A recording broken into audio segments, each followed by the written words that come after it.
ખાણોદર નજીક ગાડી ચાલકે બાઇકને ટક્કર મારતા એકનું મોત. તેરવાડા ગામના યુવાન ગુરુ પૂર્ણિમાના દર્શન કરી પરત ઘરે ફરી રહ્યા હતા અને રસ્તામાં નડ્યો અકસ્માત.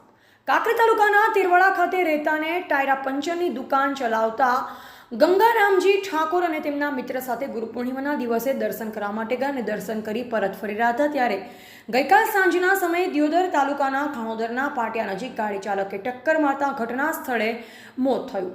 પ્રાપ્ત માહિતી અનુસાર ગંગારામજી ગોરધનજી ઠાકોર અને તેમના મિત્ર સાથે પોતાના બાઇક પર ગુરુ પૂર્ણિમાના દર્શન કરી પરત ઘરે આવી રહ્યા હતા ત્યારે દિયોદર તાલુકાના ખાણોદરના પાટિયા નજીક દિયોદર તરફથી પૂર ઝડપે આવી રહેલ ગાડીએ બાઇકને જોરદાર ટક્કર મારતા ગંગારામજી ઠાકોરને માથાના ભાગે અને અન્ય શરીરના ભાગે ગંભીર ઇજાઓ થઈ, જેના કારણે ઘટના સ્થળે જ મોત થયું. જ્યારે અન્ય ઇસમોને ગંભીર ઇજા થતાં દિયોદર 108 દ્વારા દિયોદર રેફરલ હોસ્પિટલમાં પ્રાથમિક સારવાર આપવામાં આવી. ત્યારબાદ વધુ સારવારથી આગળ રેફર કરવામાં આવ્યા. ગંગારામ ઠાકોરનું મોત થતાં તેમની 2 દીકરીઓ નોંધારી બની અને પરિવારમાં શોકનું મોજું ફરી વળ્યું.